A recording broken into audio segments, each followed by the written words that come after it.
You're listening to an Airwave Media Podcast. What's something you learned in history class that you feel like wasn't the whole truth? Better yet, what's something you didn't learn at all that was omitted completely? That's what I like to call redacted history.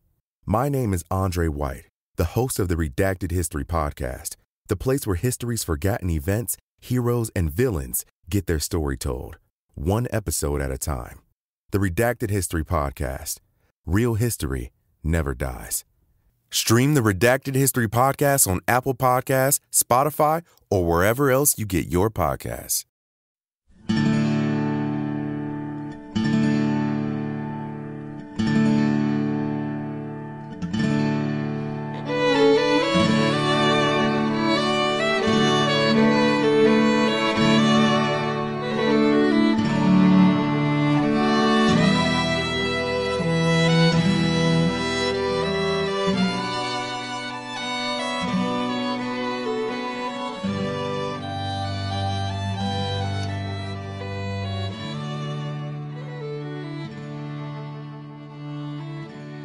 Hey everyone, welcome to episode number 383 of our Civil War podcast.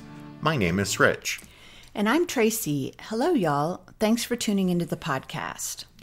With this episode, we're going to shift gears and head back out west of the Appalachians.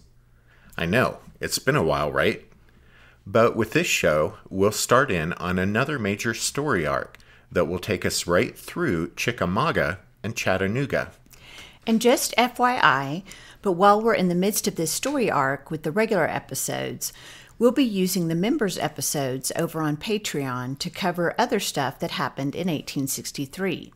For example, with the most recent members episodes, we covered the Battle of Helena, Arkansas, and the Marmaduke-Walker duel.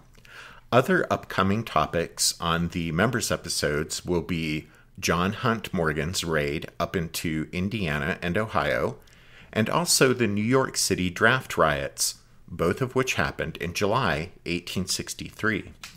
Here on the regular episodes, as we've seen and will see, the summer of 1863 was a critical time for the armies fighting in the war's three major theaters, that is, along the Mississippi River and in Tennessee and then in Virginia. It was an especially critical phase of the Western War, which was, by and large, a contest of widespread offensives covering huge reaches of territory. As you guys already know, the summer of 1863 saw the culmination of Ulysses S. Grant's long struggle to first get at Vicksburg, and then second, force the surrender of the Confederate garrison there at that key fortress sitting above the Mississippi. The siege there at Vicksburg ended on July 4th, and when Port Hudson, downriver, also fell a few days later, Abraham Lincoln could say that the Mississippi River, quote, again goes unvexed to the sea. So there were obviously big goings-on there along the Mississippi River during the first part of the summer of 1863. But what about in Tennessee, in the other major theater of the war west of the Appalachian Mountains? Well, the last time we looked at what was happening in Tennessee was back when we talked about the Battle of Stones River, which took place over New Year's as the calendar rolled over from 1862 to 1863. Our coverage of Stones River was a while ago, so you guys might or might not remember that just outside the town of Murfreesboro, the Confederates' Army of Tennessee, commanded by Braxton Bragg, squared off against the Federals' Army of the Cumberland, commanded by William Rosecrans, in a big, confused battle that started on the last day of 1862. By the time the fighting was over a few days later, on January 2nd, both sides had suffered heavy casualties. In fact, the losses for both sides were simply staggering, a quarter to nearly a third of those involved in the battle. The Federals lost over 12,900 men out of 41,400 engaged, while the Confederates lost over 11,700 men out of 34,700. And by the way, that massive butcher's bill means that Stones River ranks as the bloodiest battle of the Civil War in proportion to the number of men engaged.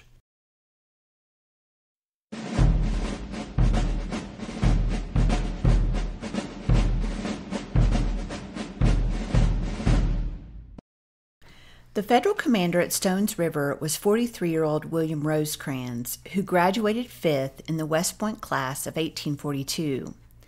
That was good enough upon graduation to earn him a place in the elite Corps of Engineers, but his subsequent Army career had been disappointing. He missed service in the Mexican War, and by 1854 had only just made first lieutenant. Like many a bright Army officer in the 1850s, Rosecrans resigned his commission and turned to civilian pursuits. The outbreak of the Civil War in 1861 found him in Cincinnati, Ohio, trying to make a go of a kerosene refining business. The country needed trained soldiers in 1861, and Rosecrans was soon back in uniform and on the fast track to high rank, first under George McClellan in the area that was to become West Virginia, and later under West Point classmate Ulysses S. Grant in Mississippi. It was in northern Mississippi, on October 3rd and 4th, 1862, that Rosecrans experienced his greatest success up to that point, when he commanded the garrison of Corinth when it repulsed a determined assault by a small Confederate army led by Earl Van Dorn.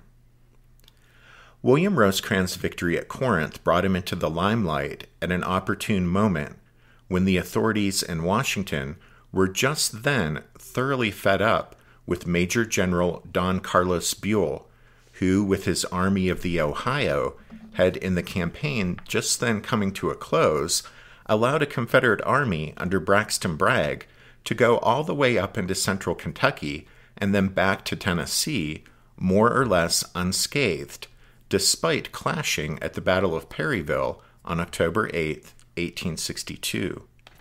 Buell's situation had been difficult, but from Washington's perspective, he had appeared sadly lacking in aggressiveness.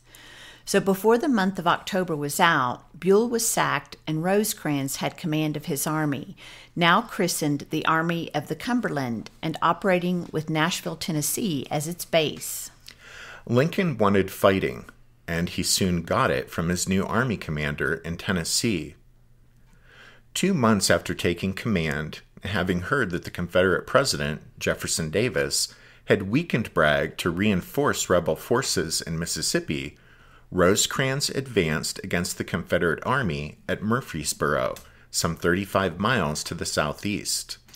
There, however, Bragg attacked first on New Year's Eve day, seizing the initiative, overrunning a good bit of the Army of the Cumberland, and coming within a whisker of sending Rosecrans scurrying back to Nashville in disgrace.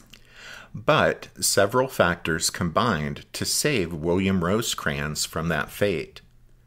For one thing, Bragg had problems of his own, because all was not well in the high command of the Confederate Army. For another, Rosecrans himself rose to the occasion, fearlessly riding his lines under heavy fire, even after his chief of staff and close personal friend, Major Julius Garache, was decapitated by a cannonball a few feet away, splattering Rosecrans with gore. Rosecrans' inspiring leadership steadied his troops in the face of the rebel attacks. A third reason for federal victory at Stones River was the presence of Major General George H. Thomas, Rosecrans' top lieutenant. 3 years older than Rosecrans and 2 years ahead of him at West Point, Thomas was a Virginian who had remained loyal to the Union and who had served with distinction in every battle of what was now the Army of the Cumberland. In fact, Thomas could have had command of the army that fall when Bragg was moving north and Washington was disappointed with Buell. But Thomas had declined the offer to avoid a change of commanders in the midst of an ongoing campaign. But then, when Bragg retreated back to Tennessee and the campaign was over, the offer to Thomas wasn't renewed, and the command went to Rosecrans instead. At Stones River, George Thomas was a tower of strength. His crucial section of the line held firm and became a key to stopping the rebel assault. His sturdy influence steadied Rosecrans through the ordeal. After Stones River, Rosecrans reorganized his forces, but Thomas's continued presence, commanding the 14th Corps, was one of the Army of the Cumberland's greatest strengths. In actual fact, William Rosecrans had prevailed at Stones River simply by avoiding defeat, but nevertheless he still received the credit for a victory at what was really a very tactically indecisive battle. Congratulations flooded into Rosecrans' headquarters, and his stock in Washington soared. However, the praise Rosecrans received had as much to do with politics as it did with anything that happened on the fields outside Murfreesboro. That's because Abraham Lincoln needed a victory. Less than 3 weeks before Rosecrans and Bragg met along the banks of Stones River, Major General Ambrose Burnside had led the Army of the Potomac to one of the war's most lopsided defeats at Fredericksburg. Lincoln had just given Burnside command in place of McClellan, who, like Buell, hadn't exactly impressed the president with his lack of aggressive instincts. However, that Burnside had now advanced and butchered his army wasn't exactly a sterling endorsement of Lincoln's decision to change commanders.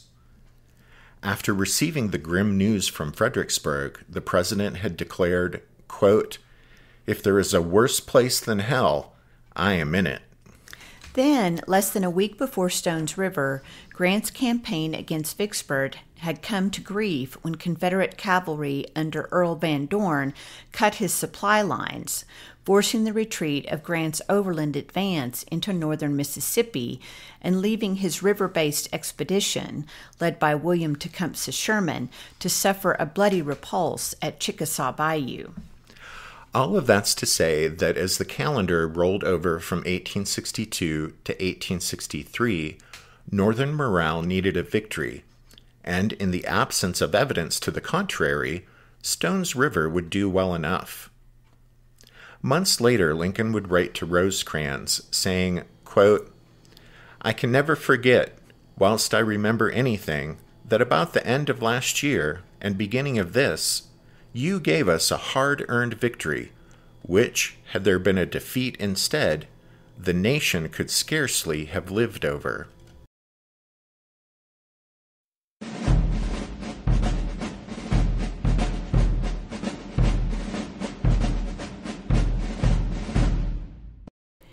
And so William Rosecrans, for a while, was in very good favor with the authorities in Washington.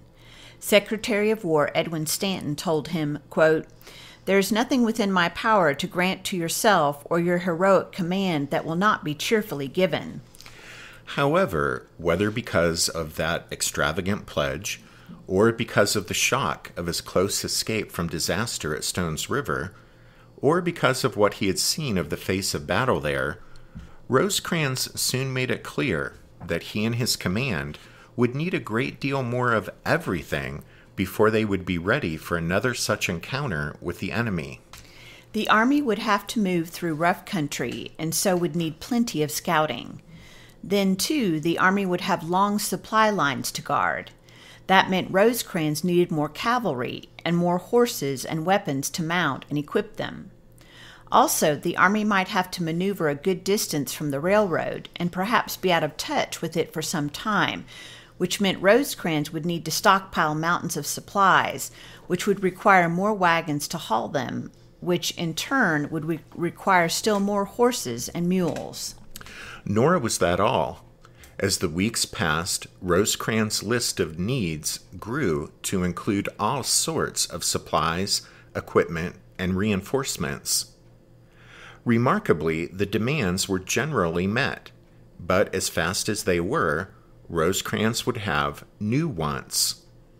His requests went on at such length and with such frequency that General-in-Chief Henry Halleck grumbled to him about, quote, "the enormous expense to the government of your telegrams, more than that of all the other generals in the field." Such incessant demands would have gone far, all by themselves, toward causing Rosecrans' stock in Washington to sink, but they were the least of his problems with the Lincoln administration. You see, for nearly a year, the president had been trying to get his generals in the field to implement his strategy of applying constant, relentless pressure on the Confederacy on all fronts at once. Lincoln's problem had been finding generals who would do so. The only one who had surfaced thus far, and the one who would ultimately apply that strategy to achieving federal victory, was Grant. In Lincoln's eyes, Buell, along with McClellan, had been the worst offenders in failing to apply such pressure against the enemy. What Lincoln wanted, and Stanton and Halleck wanted on his behalf, was the kind of hard-driving, tenacious style of warfare that Grant himself later summed up as, quote, "Get at the enemy as quick as you can, hit him as hard as you can, and keep moving on." The trouble with Rosecrans, as far as Lincoln was concerned, was that he was not Grant. As weeks stretched into months after the Battle of Stones River, and Rosecrans made no forward movement, the authorities in Washington became increasingly impatient.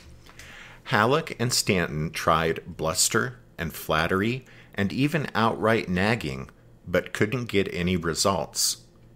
Rosecrans responded with excuses and additional requests for more of everything. On March 1st, Halleck telegraphed, quote, "There is a vacant major generalcy in the regular army, and I am authorized to say that it will be given to the general in the field who first wins an important and decisive victory," end quote. Rosecrans professed to, quote unquote, feel degraded at the idea of, quote, such auctioneering of honor, end quote. And he made it clear that he was far above the quest for battlefield promotion. He was not, however, above requesting of Stanton that his, Rosecrans, commission as Major General of Volunteers be backdated so that he could outrank Grant. Well, Lincoln himself responded, and though his language was, as it nearly always was, gentle and soothing, his point was that the matter of relative rank between two generals in different departments was irrelevant, and would Rosecrans please get on with the war? But Rosecrans would not get on with fighting the war, at least not for a considerable length of time. As spring 1863 arrived, and with it the opening of major campaigns in both Mississippi and Virginia, Rosecrans' inactivity in Tennessee became still more irritating to the Lincoln administration. The urgings for action from Washington became more insistent, but remained futile. When Grant successfully trapped John C. Pemberton's Confederate army in the fortifications of Vicksburg, Bragg was able to detach 10,000 men to go to Mississippi to join a force commanded by Joseph E. Johnston. The authorities in Richmond hoped Johnston would attack Grant and break the siege of Vicksburg. Word of this transfer of rebel troops from Tennessee to Mississippi was not well received in Washington, of course.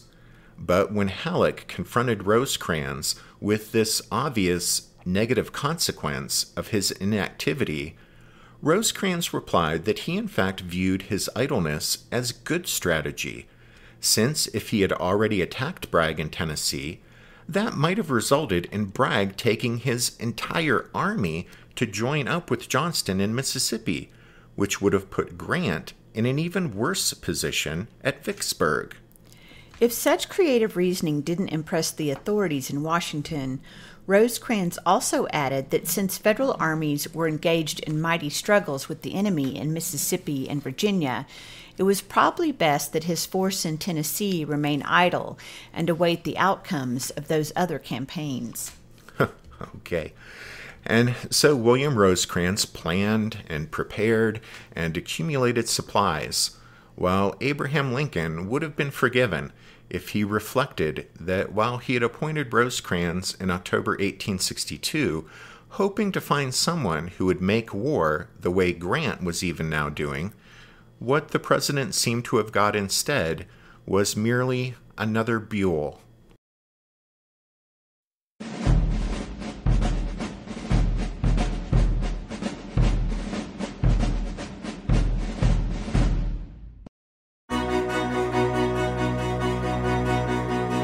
History never says goodbye. It just says, see you later. Edward Galeano was right when he said that. Events keep happening over and over again in some form. And that's the reason I produced the podcast, My History Can Beat Up Your Politics. What is it? We take stories of history and apply them to the events of today to help you, perhaps, understand them better. We are also part of Airwave Media Network. I've been doing the program since 2006. That's a long time, and the show has a long name. My History Can Beat Up Your Politics. Find me wherever you get podcasts.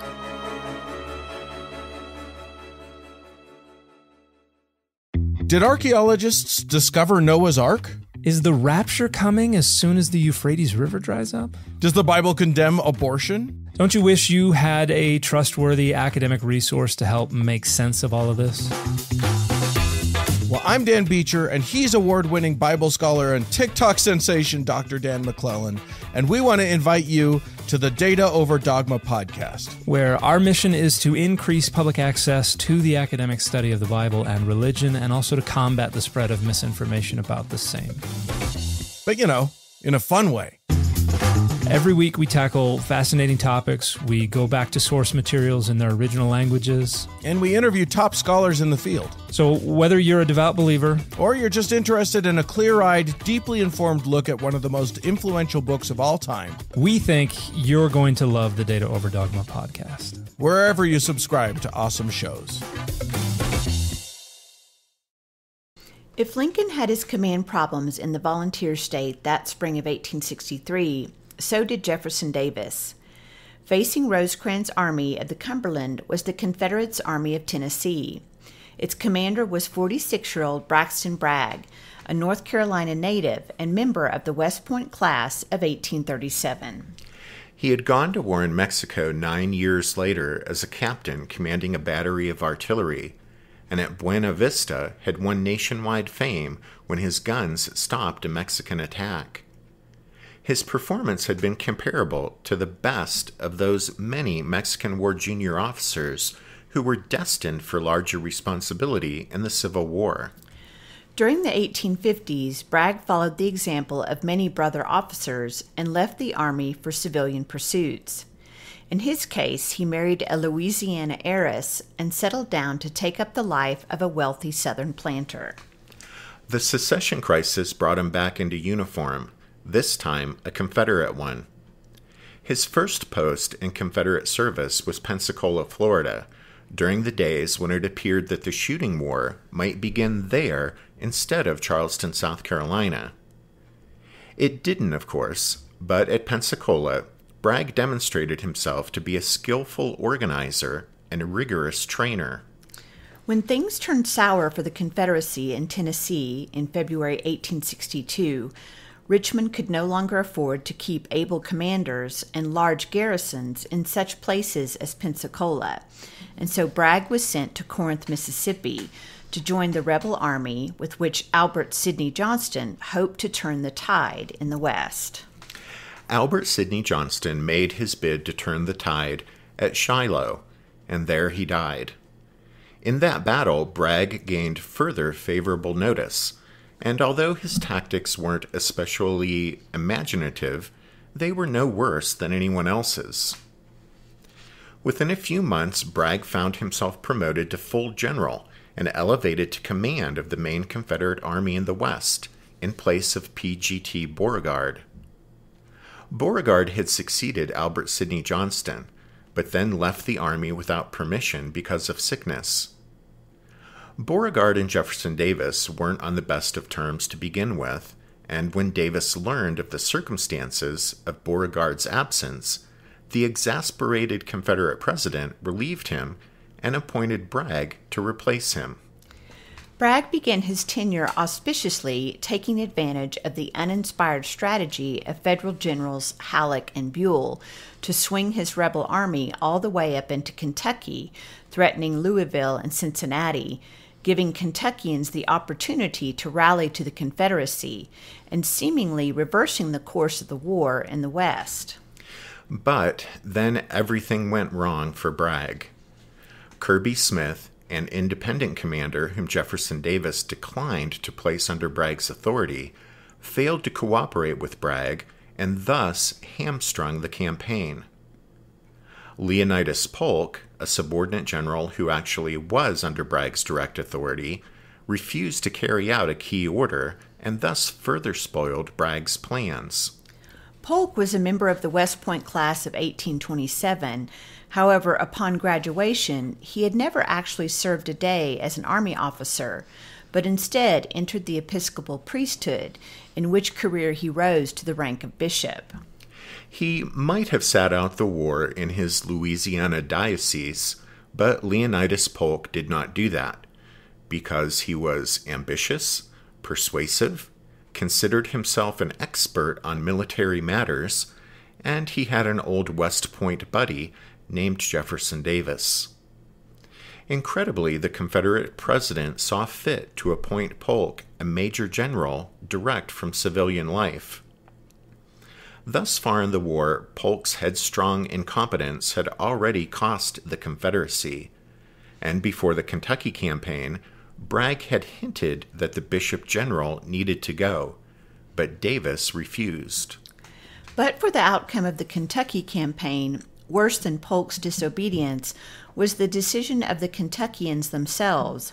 You see, although the exploits of such colorful Confederate cavalry raiders like John Hunt Morgan might excite admiration in some quarters of the Bluegrass, in reality the state's populace was predominantly Unionist.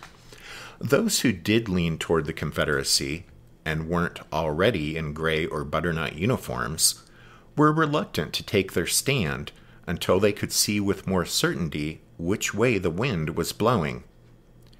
As a result, during his army's strike up into the Bluegrass State, recruits were few, and Bragg was left with wagon loads of extra muskets, which had been brought along to arm the hordes of Kentuckians he had been assured would flock to join his ranks. That so few men joined Bragg's army was significant, because one of the major premises of the entire campaign was that large numbers of Kentuckians would rise up to help rid their state of federal troops. That was precisely the expectation held out to Bragg by Morgan and other Kentucky officers in the army, but it had proven to be mere wishful thinking. Bragg felt he had been seriously misled and was bitter about it, leading to strained relations between himself and the Kentucky officers, men such as John C. Breckinridge, Simon Bolivar Buckner, and William Preston.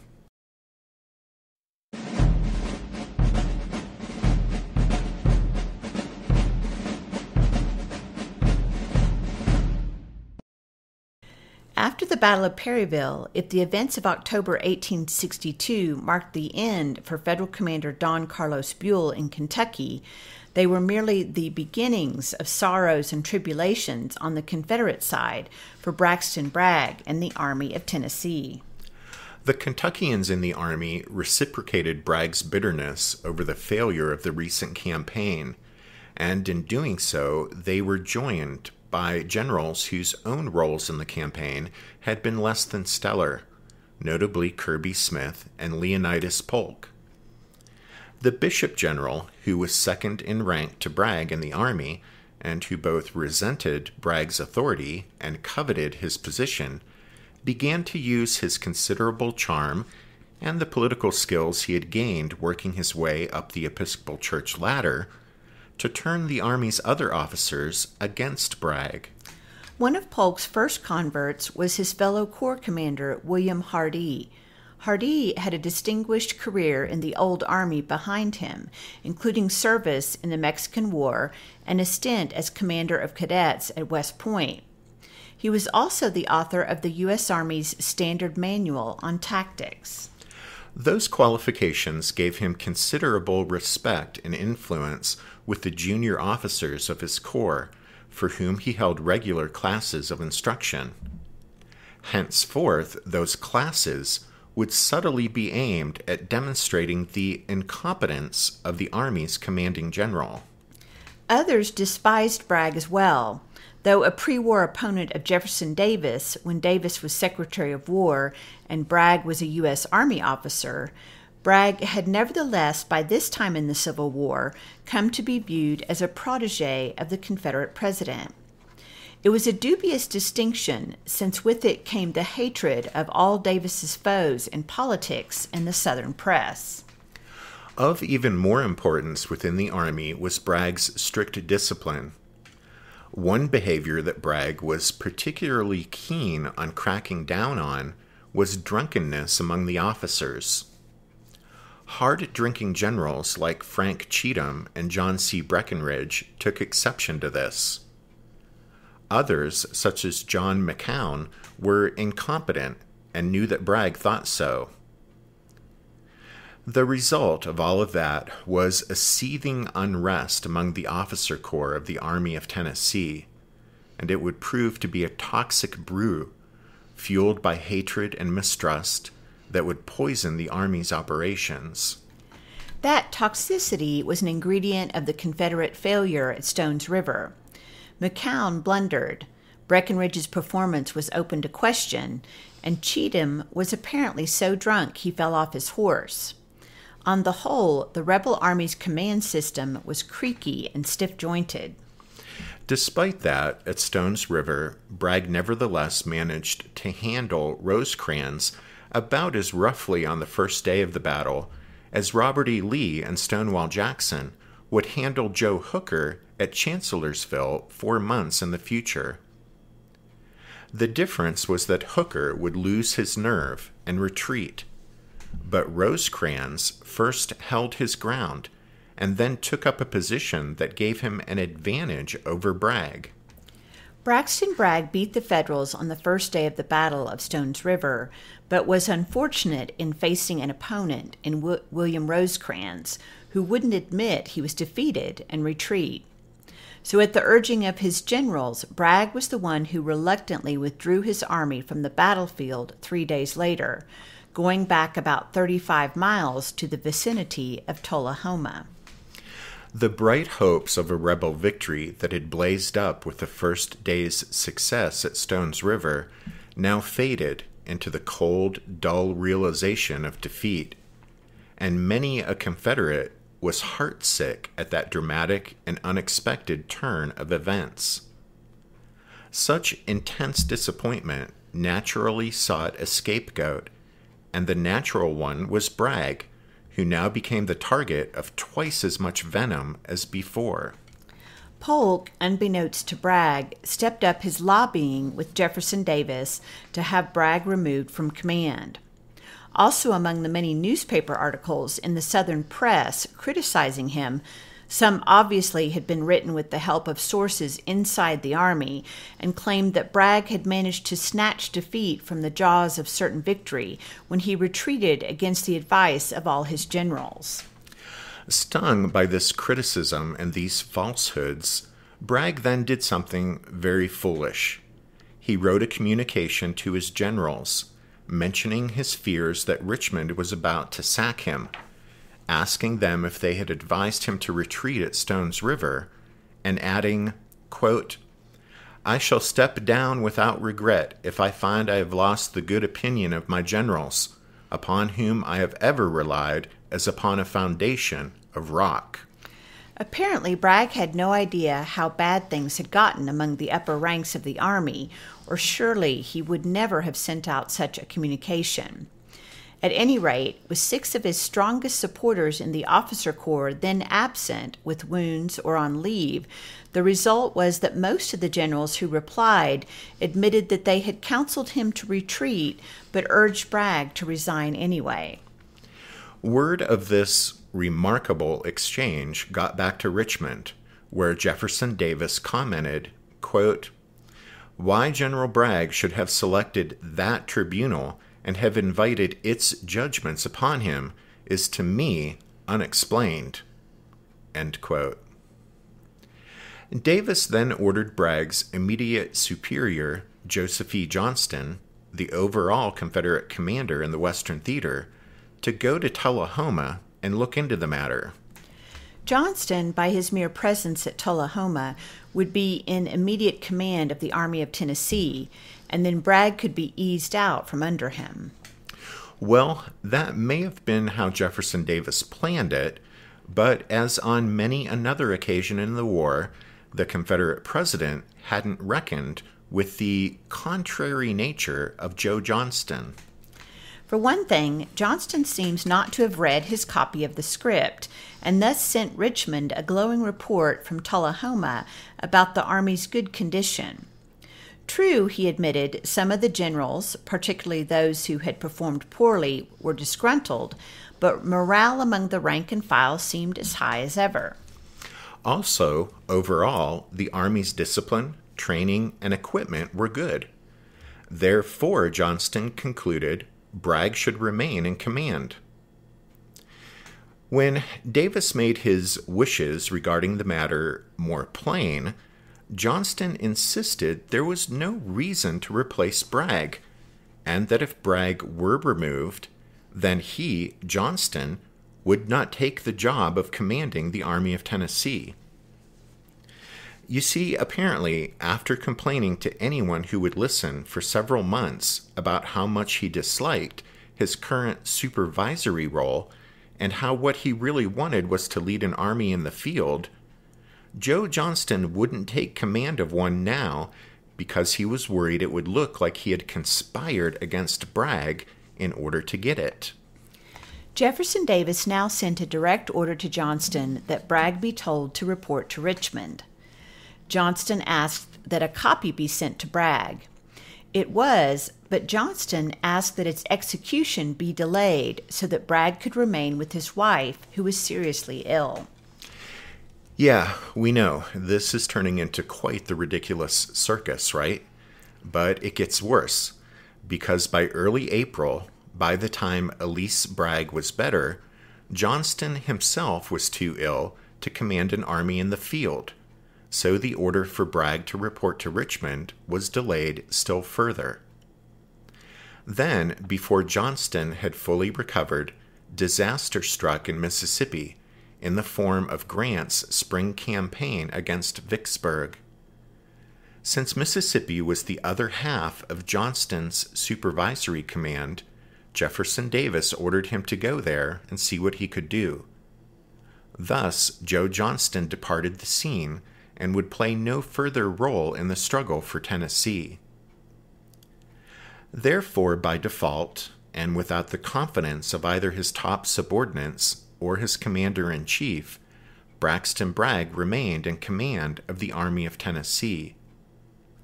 That meant it was to him who would fall the task of stopping Rosecrans when that officer finally felt himself to be ready and advanced.